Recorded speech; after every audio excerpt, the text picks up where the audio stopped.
तो free study 94 YouTube channel पे आपका फिर से स्वागत है। आज हम उत्कर्ष करंट अफेयर्स मैगजीन से फरवरी मंथ का आर्थिक परिदृश्य देखेंगे और ये आगामी यूपीपीसीएस, आरओ, एआरओ और 69th बीपीएससी प्रीलिम्स एग्जामिनेशन के लिए काफ़ी इंपॉर्टेंट है। या फिर आप एसएससी की तैयारी कर रहे हैं, रेलवे की तैयारी कर रहे हैं, किसी भी आप एग्जामिनेशन की तैयारी कर रहे हैं, आपको इस सेगमेंट से आपसे प्रश्न पूछे जाते हैं जो कि बिल्कुल करंट अफेयर्स के डेटा पर आधारित होता है। तो हम एक एक करके सारे फैक्ट्स को यहाँ पे देखने की कोशिश करेंगे। तो अभी तक चैनल को सब्सक्राइब नहीं किया दोस्तों तो प्लीज़ चैनल को सब्सक्राइब कीजिए, वीडियो शुरू से लास्ट तक देखिए। वीडियो पसंद आता है तो लाइक जरूर कीजिएगा और अपने दोस्तों के साथ वीडियो का लिंक भी शेयर कीजिए। देखिए सबसे पहला जो न्यूज़ है यहाँ पे वो कहा जा रहा है आर्थिक सर्वेक्षण 2022-23। ठीक है, हम एक एक करके इसके फैक्ट को देखने की कोशिश करते हैं।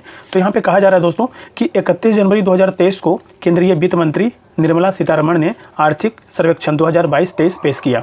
देखिए 2022-23 क्यों पेश किया गया, अभी चल रहा है क्या 23। ठीक है, ये पिछले वर्ष का यानी 2022-23 में जो बजट आया था उसके आधार पर, उसके डेटा के आधार पर आर्थिक सर्वेक्षण जारी किया जाता है। ठीक है, आर्थिक सर्वेक्षण जो होता है हम क्या करते हैं, समीक्षा करते हैं कि विगत वर्षों में, ठीक है, जो पीछे जो हमारा वित्त वर्ष जो गुजरा है उसमें किस तरीके से हमारी अर्थव्यवस्था परफॉर्म की है। ठीक है, तो उसके बारे में हमें जानकारी क्या कौन देता है, तो आर्थिक समीक्षा देता है, आर्थिक सर्वेक्षण देता है। ठीक है, अगर हम बात करें बजट का तो बजट दोस्तों कहा जाता है कि ये आने वाले वर्ष, एक वर्ष का जो वित्तीय वर्ष जो होता है, ठीक है, अप्रैल से लेकर के नेक्स्ट ईयर मार्च तक का एक साल का लेखा जोखा के बारे में बताती है सरकार कि हम कहाँ पे क्या खर्च करने वाले हैं, किस सेक्टर में कितना खर्च करने वाले हैं। ठीक है, तो बजट का प्रावधान ही यही होता है कि आने वाले सालों के लिए जो है कि हम प्लान कर रहे हैं, और समीक्षा जो होता है पीछे वाले वर्ष के लिए जो भी चीज़ें बजट में बोला जाता है उस पर समीक्षा किया जाता है कि कितना परफॉर्म किया है हमारा इकोनॉमी, कहाँ पे कमी रहा, कहाँ पे ग्रोथ हुआ। ठीक है, वो सारे डेटा इसमें आ जाता है। तो कहीं ना कहीं ये इंपॉर्टेंट हो जाता है, ये समझना ही इंपॉर्टेंट हो जाता है। आर्थिक सर्वेक्षण और बजट में अंतर बस ये है। ठीक है, तो हम एक एक फैक्ट को इसके अंतर्गत देखने की कोशिश करते हैं। कहा जाता है कि आर्थिक सर्वेक्षण एक प्रमुख वार्षिक दस्तावेज है जो भारतीय अर्थव्यवस्था की स्थिति की समीक्षा करता है। मैंने आपको बताया ही, यही चीज़ बताया। कहा जाता है बजट से एक दिन पहले यह आर्थिक सर्वेक्षण संसद में पेश किया जाता है दोस्तों।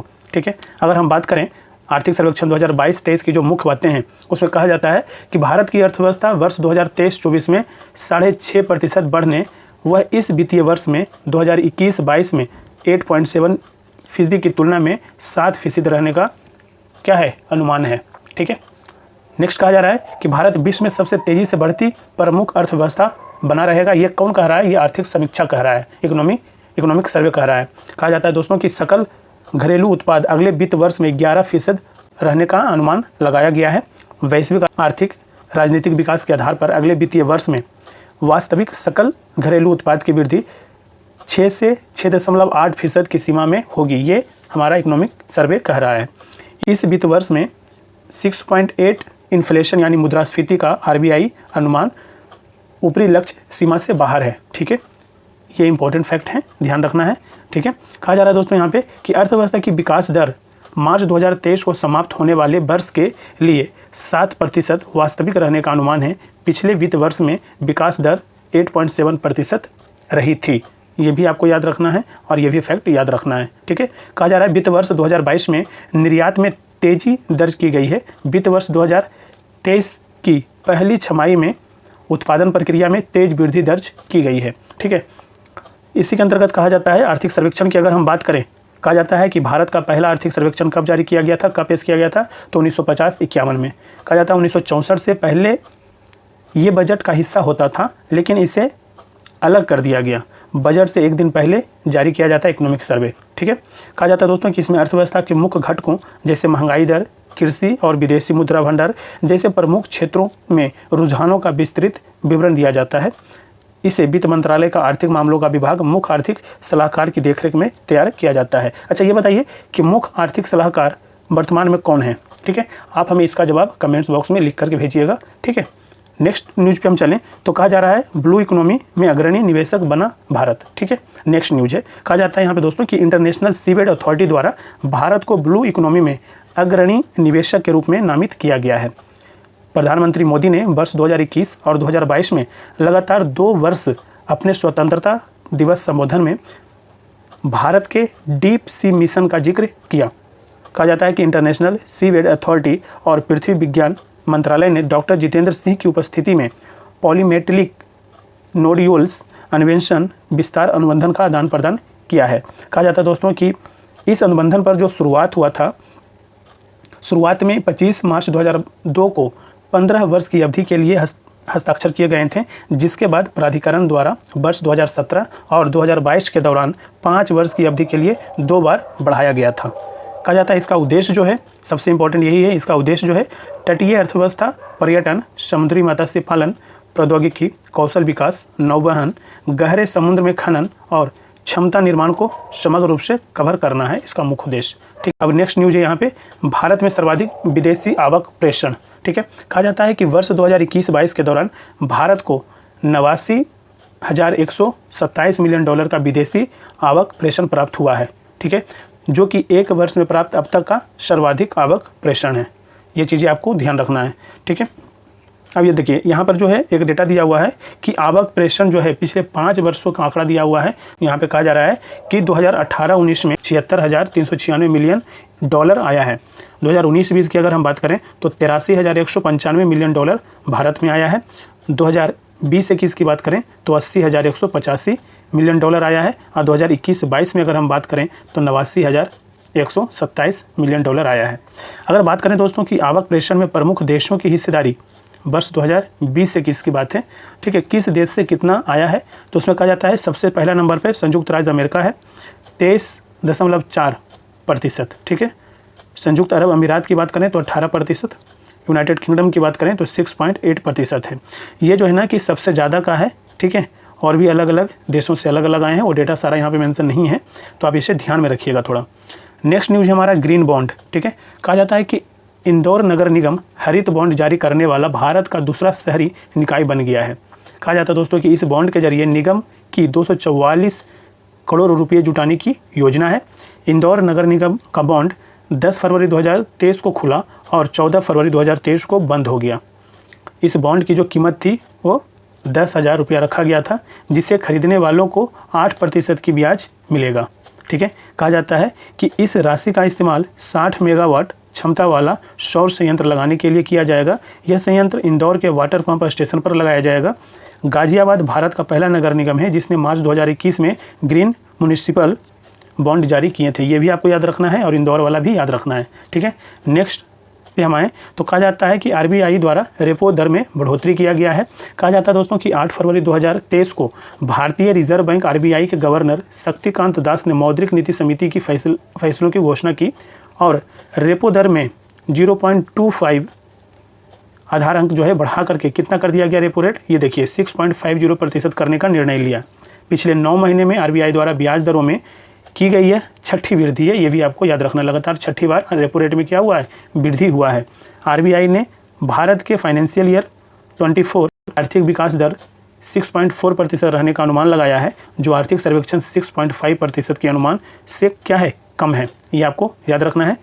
दिसंबर 2022 की मौद्रिक नीति समीक्षा में केंद्रीय बैंक ने प्रमुख बेंचमार्क ब्याज दर में 35 आधार अंक की वृद्धि की थी। ये आपको याद रखना है। ठीक है, यहीं पे हम देखें तो रेपो रेट के अंतर्गत जो बहुत सारे इसे डेटा दिया गया है वो हम एक बार देख लेते हैं कि वर्तमान में किस में क्या रेट चल रहा है। तो रेपो रेट कितना है वर्तमान में, तो 6.50। अस्थायी जमा सुविधा दर कितना है, तो 6.25%। MSF रेट क्या है, तो 6.75%।